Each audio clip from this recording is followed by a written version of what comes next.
الحمد لولیہ والصلاة لنبیہ وعلی آلہ واصحابہ المتأدبین بآدابہ لا تدرکہ الابصار وہو یدرک الابصار وہو اللطیف الخبیر۔ آنکھیں رب عز و جل کی ذات کا احاطہ نہیں کر پاتی، نہیں کر پائیں گی، اور تمام آنکھیں اللہ خبیر بما تعملون کے احاطے میں ہے، اور وہ باطن ہے۔ نحن اقرب الیہ من حبل الورید، ہم تمہاری جان اور تمہاری شہرک سے بھی زیادہ قریب ہے۔ ناستک کہتے ہیں کہ اللہ رب قدیر اگر ہے تو ہم دیکھ کیوں نہیں پاتے۔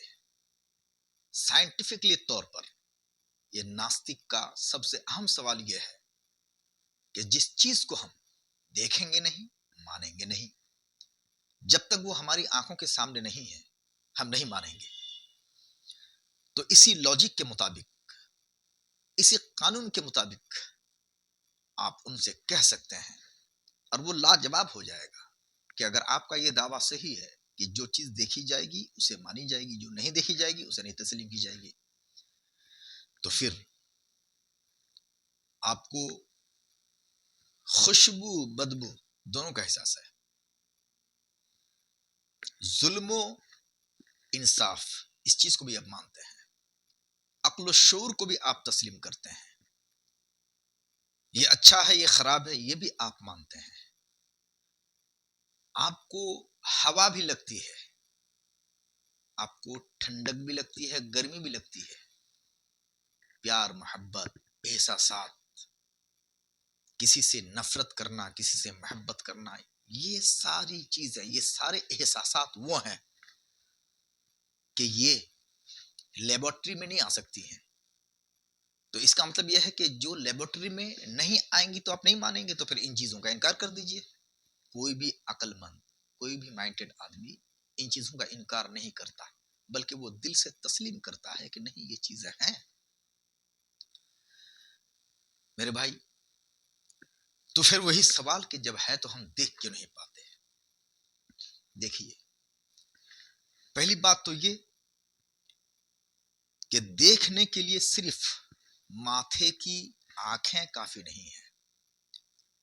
دیکھنے کے لیے دو طرح کی آنکھیں ہیں، ایک وہ آنکھ ہے جو سامنے ہے، اور ایک وہ آنکھ جو یہاں اندر موجود ہے۔ اگر انسان کی یہ آنکھیں ختم ہو جائیں، وہ اگر اندھا ہو جائے تو فرق نہیں پڑتا، لیکن یہ آنکھیں جو اندر ہیں سینوں کے اندر، یہ محفوظ ہونی چاہیے، سالم و صحیح ہونی چاہیے۔ اگر آپ کے سینوں کی آنکھیں سلامت ہیں تو آپ یقیناً ان آنکھوں کے ذریعے سے کائنات کے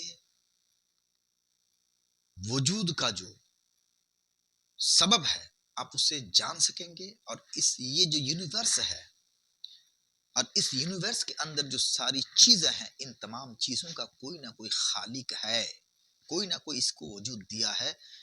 اگر آپ کے اندر کی آنکھیں سالم ہیں تو آپ دیکھ پائیں گے، محسوس کر پائیں گے۔ تاہم ایک دلیل ہم دیتے ہیں آپ کو کہ جو چیز جتنی بڑی ہوتی ہے وہ اتنی ہی نظر نہیں آتی ہے، اور اللہ کی ذات سب سے بڑی ہے، ہر چیز میں ہے، ہر چیز میں اللہ کی ذات ہے، مگر وہ اتنی بڑی ہے کہ آنکھیں اس کا احاطہ نہیں کر سکتی ہیں۔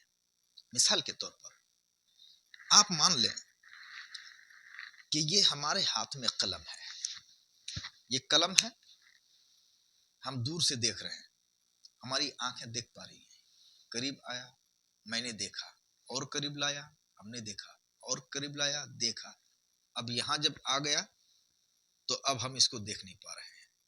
یا خود دیکھ لیجئے کہ ناک ہم دیکھ نہیں پا رہے ہیں، اپنی آنکھیں ہم دیکھ نہیں پا رہے ہیں، کیوں کہ وہ ہم سے سب سے زیادہ قریب ہے۔ تو سب سے زیادہ قریب ہے تو ہم دیکھ نہیں پاتے، اور اللہ فرماتا ہے نحن اقرب الیہ من حبل الورید، ہم تمہاری شہرک سے بھی زیادہ قریب ہے۔